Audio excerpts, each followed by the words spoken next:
सांसों ने जिसे महसूस किया, होठों में जो कृष्ण नाम लिया,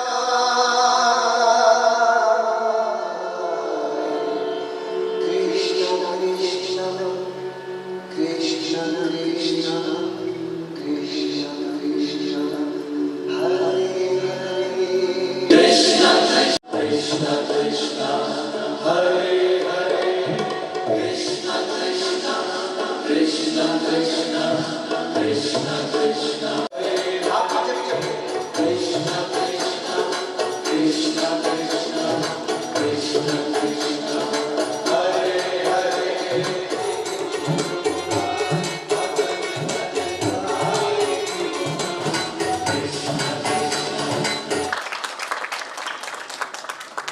स्वस्ति नः पूषा विश्ववेदाः।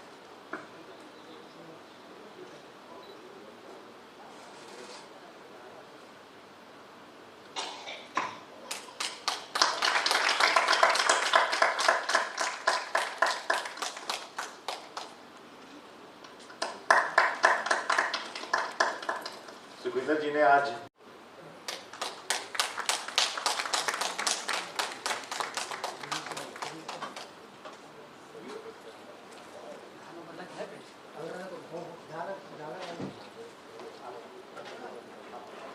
बारे में तो जितना कहना उतना कम है।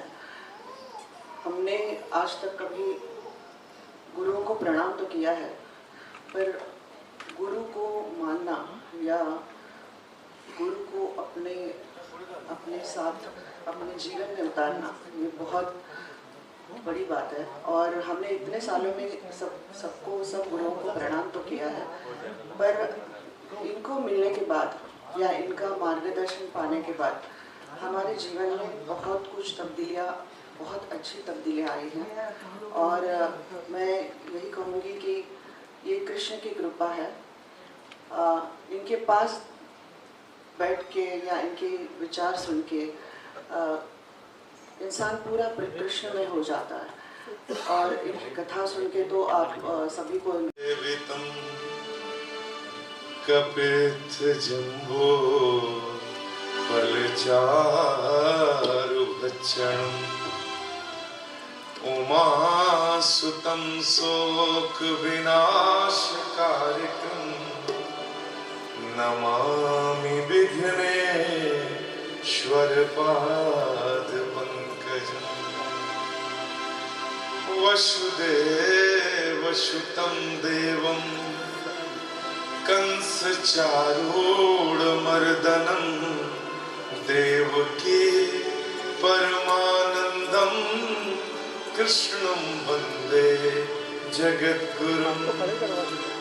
गुरुर्ब्रह्मा गुरुर्विष्णु गुरुर्देव महेश्वरा गुरुर्साक्षात् परम ब्रह्मा तस्मै श्री गुरुवे नमः। कृष्णाय वासुदेवाय हरये परमात्मने प्रणतः क्लेशनाशाय।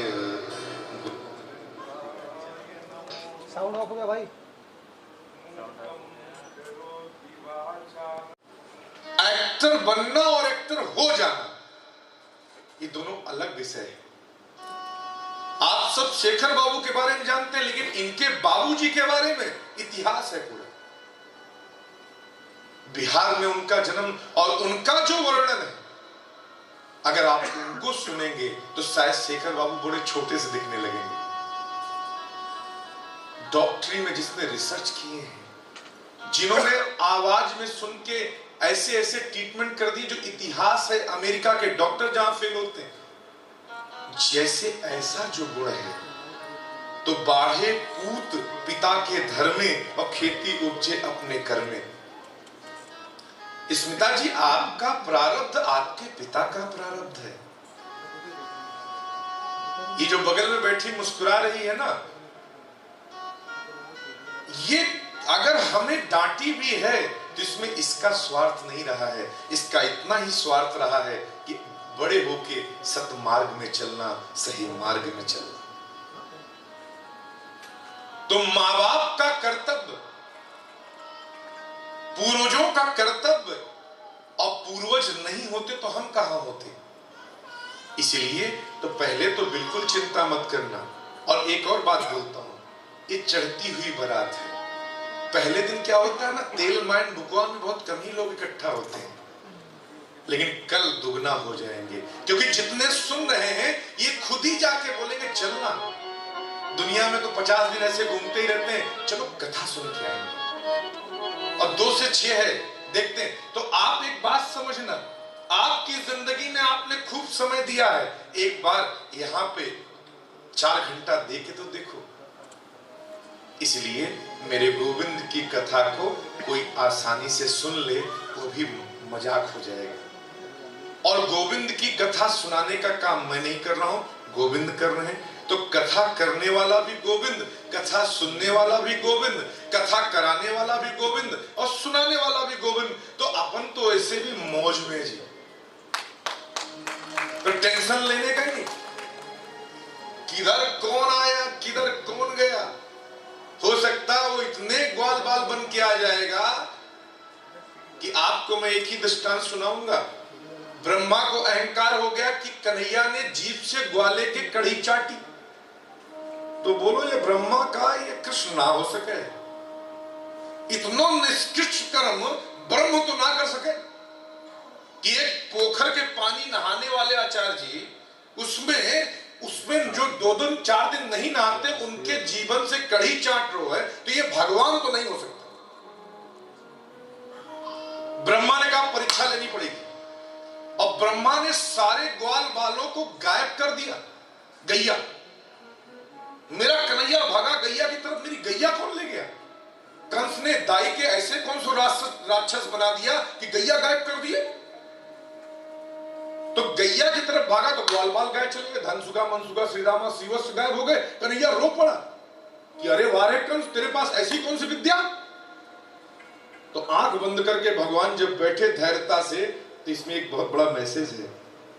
जब दुनिया में सब तरफ उलझन हो जाए ना और कोई साथ ना दे, तो आंख बंद करके भगवान के सामने बैठ जाओ और बोलो सरकार अब कोई दिखता नहीं, विश्वास मानना। आपके 24 घंटा तब गुजरेंगे जब कोई दरवाजे पे आपका बेल बजा देगा और बोलेगा कि मैं उसी विभाग का आदमी हूं जिसके लिए आप परेशान हैं। ब्रह्मा को देखा भगवान ने, आंख बंद करके देखा तो देखा वाह ब्रह्मा तू मेरी परीक्षा लेगा। और स्वयं उतने ही ग्वाल, उतने ही ग्वाले, उतनी ही गैया बन गया। और उसी दौरान हमारे ब्रज में छोटी छोटी बेटियों का ब्याह ग्वालों से हो गया था, इसलिए हमारे यहां छोटी छोटी दुल्हनियां हो गई थी, क्योंकि सब कृष्ण हो गए थे। ग्वाले भी कृष्ण, गैया भी कृष्ण, चराने वाला भी कृष्ण। बलराम दादा बोले लाला ब्रज में ज्यादा प्रेम ना हो रो है, कुछ तो समझ में ना आ रहा। कन्हैया बोला हमें समझ में ना आवे। और जब आंख बंद करके बलराम ने देखा कि अरे कन्हैया तू कब की ये सब, कहा देखो बलराम दादा ये बात कायते बता मत दियो, अब तुमने बताई तो तेरी मैं बता दूंगा ना लाला, मैं कायते बता रहा हूं, मैं तो कायते ना बताऊंगा। तो कहने का तात्पर्य कि कल हो सकता है ये हॉल के ऊपर भी 2-4 लोग बाहर बैठ के सुने, ऐसा भी हो सकता है। हो सकता है मैदान में आपको एलईडी लगा के बिठाना पड़े, ये भी हो सकता है, क्योंकि कृष्ण कुछ भी कर सकते हैं। नथिंग इज इम्पॉसिबल, उनके लिए कोई भी इम्पॉसिबल चीज नहीं है। तो इसलिए पहला आपका बहुत बहुत अभिनंदन है कि ये तो शुरुआत आपने किया है। बीज लगाते समय थोड़ा गड्ढा खोदना पड़ता है। अभी तो पूरे महाराष्ट्र में अभियान चलेगा, इसके बाद हम लोग पूना चलेंगे, इसके बाद सांगली चलेंगे, सतारा चलेंगे, लातूर चलेंगे, बारामती चलेंगे, कोल्हापुर चलेंगे। क्यों चलेंगे? क्योंकि हमें कहीं नहीं जाना, कृष्ण ने ऐसा विचार दिया है, तो कृष्ण को लेके चलेंगे। और चलते तो अकेले हैं, कारवा तो यूं ही जुड़ जाता है। चलने की ताकत तो रखो और एक कविता तो शेखर बाबू आप तो सुनाया ही है हमने, और आपसे तो हमारा बड़ा आनंददायक संबंध है। और आपको एक बात बताता हूँ, बड़ी बहन आप उनके नाम तो मुझे याद बोला ही नहीं, शायद पूछा ही नहीं। हम जब कभी हमें आनंद की सच में अनुभूति होती तो शेखर बाबू, इनको रात में पकड़ लेता हूँ, कहाँ है, प्रकट हुई, और फिर ये प्रकट हो जाते हैं, और फिर हम दो लोग बैठते हैं और हमें नहीं समय पता लगता कि 2 बजे बैठे थे तो 5 बजे कि 7 बजे। हमने इनको चर्चा कर रहा था गोरखपुर की रेडिसन की, मैंने शेखर बाबू ना होते तो मैं बचता। तो ये वही, तो हमारा जीवन का कुछ ऐसे हैं, जैसे आचार्य जी आपके बगल में विराजमान है, तो इनका संबंध लखनऊ में, इनको हमसे प्रेम हो गया, हमें इनसे हो गया, तो हम कहते हैं चलो महाराज तुम वो झोला उठा लो, हम वो उठा लो, चलें घूमने। तो क्या होता है, प्रेम किया नहीं जाता, प्रेम हो जाता है, और जहां हो जाता वहां कभी नहीं टूटता, ना प्लेन में हिलता, ना हमारी आपकी हंसी मजाक होती, ना ये जीवन होता, ना आपके पास आते, ना कृष्ण से आप इतने जल्दी से प्यार कृष्ण से हो जाता, ना माता राम से मिलता, ना मैया से हमारो संबंध बात होती। और आज तो इसलिए ये सब विचार भगवान पूरा करते हैं। तो मुक्ति फाउंडेशन का मतलब ही है जहां आके लोग मुक्त हो जाएं, आजाद हो जाएं। सबको पड़ी कुछ आदत है, सबकी अपनी आदत, किसी को खैनी खाने की, किसी को गुटखा खाने की, किसी को गीत सुनने की, किसी को पूजा करने की, किसी को कुछ करने की, सबकी एक अपनी आदत है, पर्सनल है। और जोर से बोलना पड़ेगा, चले कीर्तन करें भाव में, आनंद में।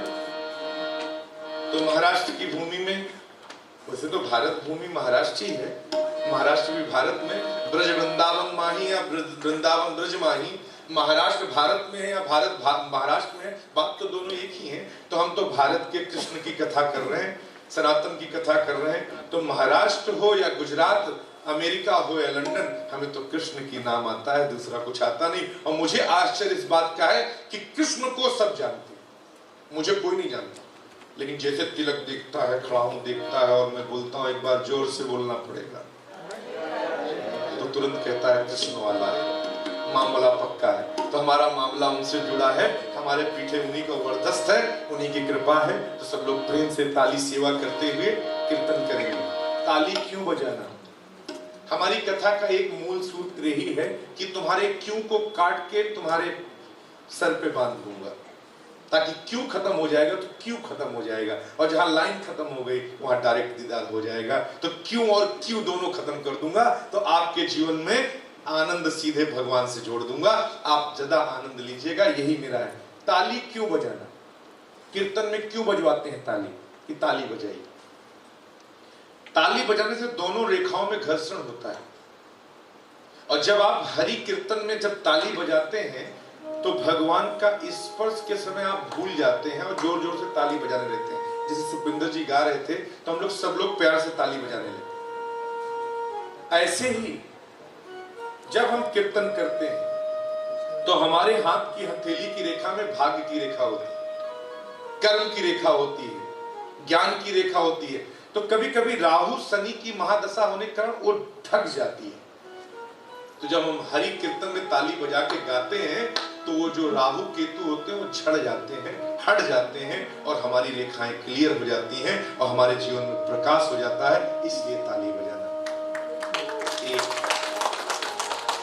दूसरा, जब हम ताली बजा के गाते हैं ना हमारा, तो जो ताली बजा के गाता है उसका पाप निकल जाता है। जो ताली बजा के गाता है उसका निकल जाता है, तो जाता भी तो कहीं होगा, स्थान तो ढूंढता होगा। तो जो ताली बजा के गाते हैं उनका निकल जाता है जी, और जो ताली बजा के नहीं गा रहे तो उनके सर पे बैठ जाता है। तो जिनको बिठवाना हो जी तो मेरा कुछ नहीं हो जाता, लेकिन जिनको निकालना उनको प्रेम से तो बजाना पड़ेगा। तो भाव में, आनंद में, झूमते हुए मस्ती में गाएंगे, आनंद में आएंगे। श्रीमन नारायण नारायण नारायण, श्रीमन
खाली सेवा करिए आप लोग।